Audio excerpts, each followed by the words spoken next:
Cette émission s'adresse à des gens en santé qui ne prennent pas de médicaments. Si vous prenez des médicaments, vous devez d'abord obtenir l'accord de votre médecin avant de débuter l'alimentation cétogène. Le but de cette émission est de vous transmettre mon expérience avec l'alimentation cétogène. Veuillez noter que je ne suis pas médecin ou nutritionniste. Les informations contenues dans cette émission ne doivent pas remplacer l'avis de votre médecin ou de votre nutritionniste. Bonjour, bienvenue à l'émission. Aujourd'hui, je vais cuisiner le kale, donc le chou vert frisé. Je vais en faire des chips super croustillantes et très savoureuses. Donc, le kale, c'est vraiment un légume vert parfait pour l'alimentation cétogène car il contient très peu de glucides. Et puis, le kale est très riche en vitamine C, en fer, en calcium, en vitamine K. Donc, c'est vraiment un légume parfait. Et puis, vous pouvez l'utiliser cuit ou cru. Donc, on peut le mettre dans les quiches. Dans le fond, il peut remplacer l'épinard dans la plupart des recettes. Si vous voulez le manger cru en salade, comme les feuilles sont un peu coriaces, ce qu'on va faire, c'est que on va préparer notre salade. On va mettre la vinaigrette 1 heure ou 2 avant de consommer la salade. Comme ça, la vinaigrette va venir ramollir les feuilles de kale. Donc, à ce moment-là, ça va être parfait. Mais avant de faire les chips de kale, je vais vous montrer une façon simple et économique de toujours avoir de l'oignon vert dans votre cuisine. Souvent, quand on achète des oignons verts, c'est une grosse quantité. Donc, il y a beaucoup de gaspillage. Donc, moi, ce que je fais, c'est que je vais couper l'oignon vert à peu près où est-ce que le V. Donc, je les coupe comme ça. Donc, je vais garder les tiges dans un sac Ziploc pour les utiliser ou je vais les hacher puis je vais les faire déshydrater. Parce que c'est vraiment bon de l'oignon vert déshydraté dans une soupe. J'adore ça. Donc, voyez-vous, ça fait 2 jours que je les ai mis dans l'eau et puis ils ont déjà commencé à pousser. Donc, ça permet d'avoir toujours de l'oignon vert frais. Et puis, je les change à peu près au mois ou aux 2 mois. Mais vous allez voir, ils vont être moins en forme. Là, vous allez le voir quand ça va être le temps de les changer. Donc, c'est important quand vous achetez vos oignons verts de vous assurer qu'ils ont des racines. Donc là, j'ai juste à les mettre dans l'eau. Donc, à peu près de l'eau jusqu'ici. Donc, voyez-vous les belles tiges qu'on obtient après seulement 2 semaines. Avant de cuisiner les chips de kale, je vais vous montrer les options qui sont disponibles sur le marché pour remplacer les chips. Parce que souvent, les gens, ce qu'ils trouvent difficile dans l'alimentation cétogène, c'est de trouver des options pour remplacer les chips. Donc, comme on le sait, les chips de pommes de terre, ça contient beaucoup trop de glucides. Donc, c'est vraiment quelque chose qu'on doit éviter. Ou sinon, sur le marché, vous allez retrouver la couenne de porc frite. Donc, c'est ça ici. Donc, ça remplace très bien les chips. Trempés dans le Philadelphia, c'est vraiment délicieux. Ou sinon, il y a les Parm Crisp. C'est un nouveau produit qu'on retrouve chez Costco. Donc, c'est tout simplement des chips de parmesan. Et puis, je vous le dis, c'est vraiment là, très bon. Donc, quand on a envie de grignoter un petit quelque chose, c'est vraiment parfait. Et puis, le produit a vraiment une très belle liste d'ingrédients. Donc, c'est du parmesan, des graines de sésame, graines de pavot, de l'ail et des oignons hachés. Et puis, pour 20 croustilles comme ça, donc ça fait quand même une très belle portion, ça contient seulement 2 grammes de glucides nets. Vous allez voir, aujourd'hui, je vais cuisiner des chips de kale super croustillantes. Donc, vous allez voir que ça ne manque pas de crunch. Et puis, ce qui est le fun avec les chips de kale, c'est que vous n'êtes pas obligé de suivre une recette.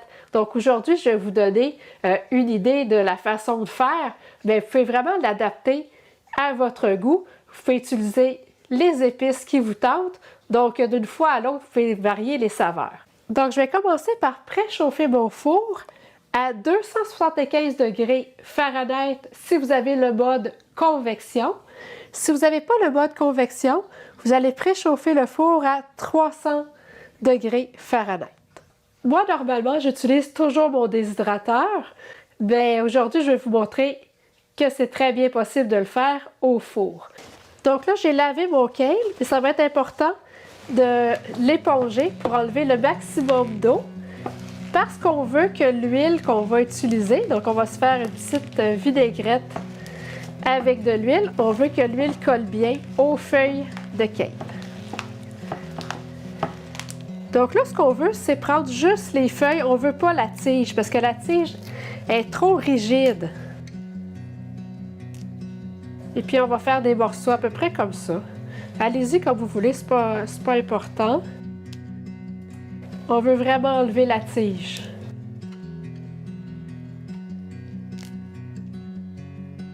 Et puis, on va déposer les feuilles de kale dans un grand bol. Donc, j'ai terminé de préparer le kale. Je vais maintenant faire la petite vinaigrette. Donc, je vous montre une façon de faire.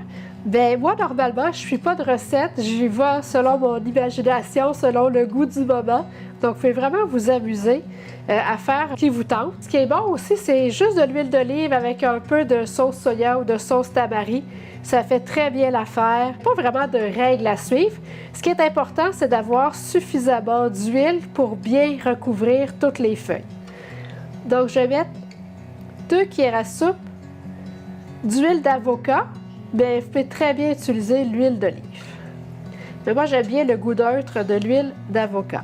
Ensuite, je vais ajouter 2 cuillères à soupe de levure alimentaire. Donc, la levure alimentaire, c'est des flocons qui donnent un petit goût fromager. Donc, moi, j'adore ça. Donc, je vais en mettre 2 cuillères à soupe. Je vais mettre 1 cuillère à soupe de vinaigre de cidre de pomme. Ensuite, 1 cuillère à soupe de sirop à saveur d'érable que j'ai fait maison. Je vais mettre 1 demi-cuillère à thé de poudre d'ail.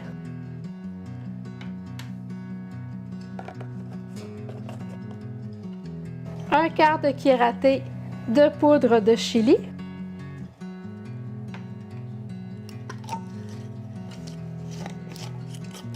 Un quart de cuillère à thé de sel.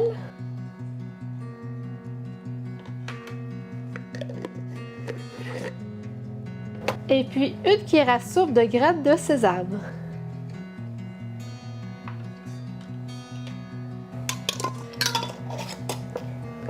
Donc, je vais bien brasser. Donc, avant de verser la vinaigrette sur le chou kale, prenez le temps d'y goûter parce que si vous n'avez pas le goût de la vinaigrette, bien, vous n'allez pas aimer vos chips de kale après. Donc, prenez le temps d'y goûter puis ajustez la vinaigrette à votre goût.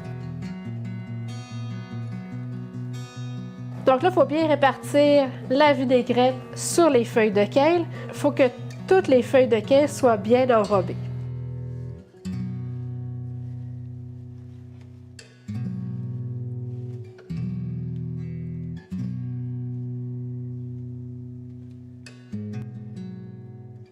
Donc, si vous le faites au déshydrateur, vous allez tout simplement placer vos feuilles de kale sur une grille. Donc, c'est important de bien les étendre, puis il faut vraiment que ça soit une seule couche.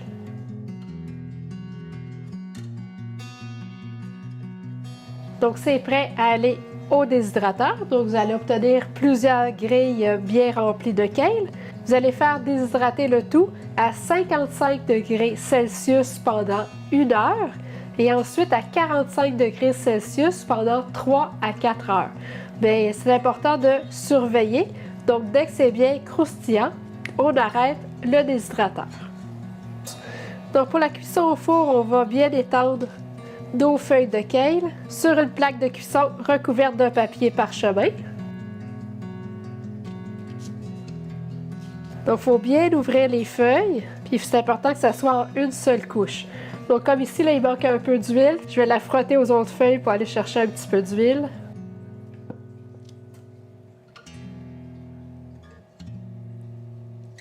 Donc, c'est prêt à aller au four. On va faire cuire de 12 à 20 minutes. Après 12 minutes, on va retirer la plaque du four et puis on va vérifier s'il y a des feuilles de kale qui sont déjà croustillantes. Donc, s'ils sont déjà croustillantes, on va les retirer et puis on va remettre au four pour un autre 8 minutes. Ça va être important de vérifier régulièrement parce qu'on ne veut pas que les feuilles de kale deviennent brunes. Si elles deviennent brunes, ça veut dire qu'elles sont un peu trop cuites. Donc, elle va avoir un goût amer. Donc, après 12 minutes avec l'option convection, toutes mes feuilles de kale sont bien croustillantes, donc je n'ai pas besoin de les remettre. Ils sont toutes parfaites. Puis comme vous voyez, ils sont restées bien vertes.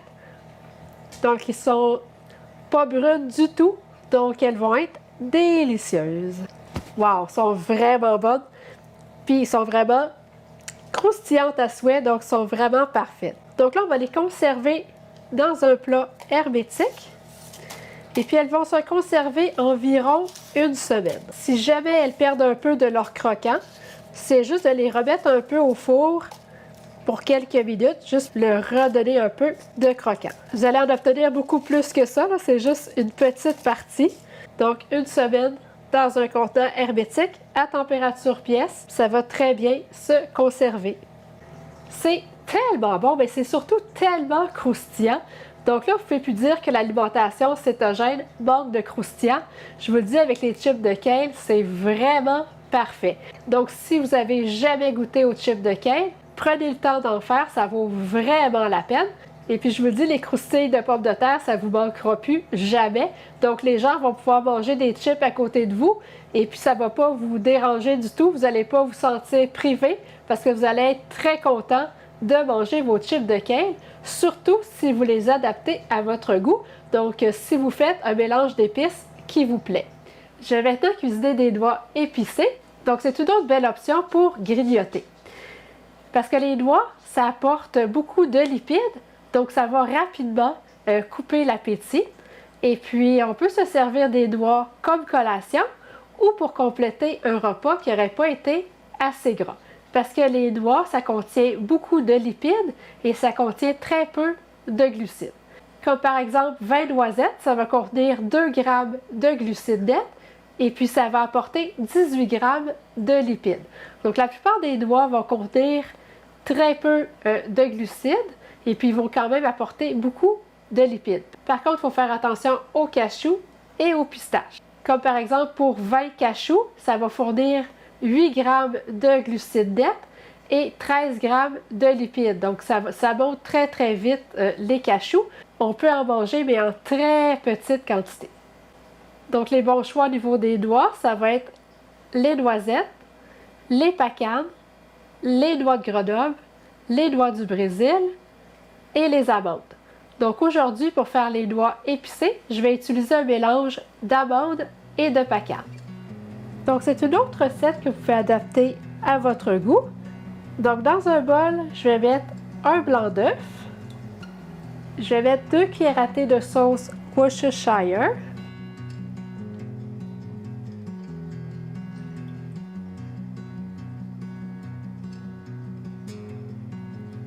Je vais mettre 1 cuillère à thé et demie de poudre de chili.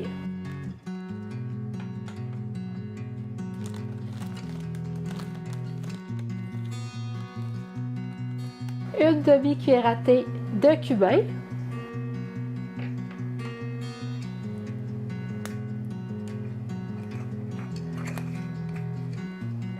Une demi-cuillère à thé de poudre d'ail.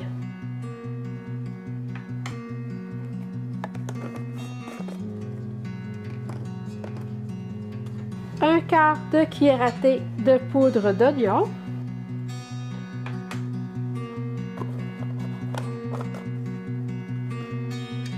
Une demi-cuillère à thé de poivre de Cayenne.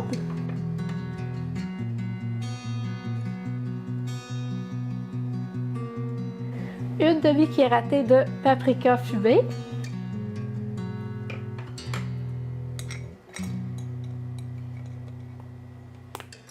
Et puis un quart de cuillère à thé de fumée liquide.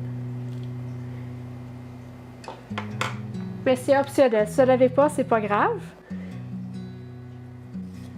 Une demi-cuillère à thé de sel.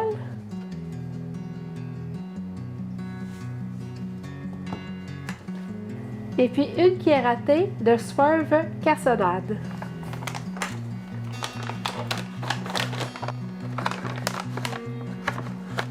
Donc le swerve cassonade, c'est optionnel aussi.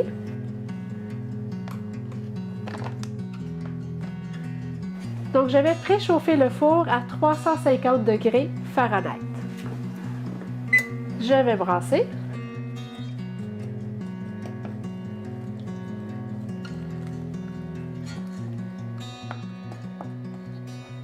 Je vais ajouter une tasse d'amandes. Donc, ça peut être des amandes crues ou grillées.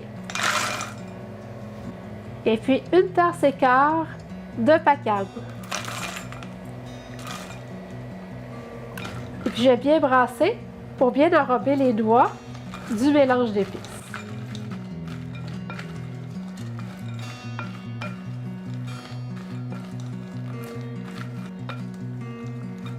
Donc là, je vais mettre les doigts épicés sur une tôle de cuisson recouverte d'un papier parchemin.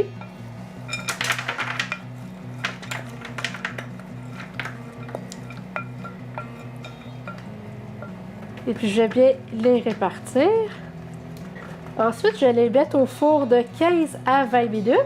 Et puis, je vais les brasser là, régulièrement. Donc, à toutes les 5 minutes, je vais les brasser pour qu'ils puissent dorer de façon uniforme. Et puis, ça demande quand même de la surveillance. Là, on ne veut surtout pas les faire brûler. Il faut vraiment s'assurer que les doigts sont en une seule couche. On ne veut pas qu'ils soient une par-dessus l'autre. Donc, je vous reviens dès que la cuisson est terminée. Donc, voici ce qu'on obtient. Donc, des doigts bien grillés et pleines de saveurs. Donc, si jamais vous ne les trouvez pas assez salés, à la sortie du four, vous pouvez saupoudrer du sel sur les doigts. J'espère que l'émission d'aujourd'hui va vous aider à amener du croustillant dans votre alimentation. Donc, merci d'avoir été là et je vous félicite de prendre soin de votre santé et on se revoit bientôt.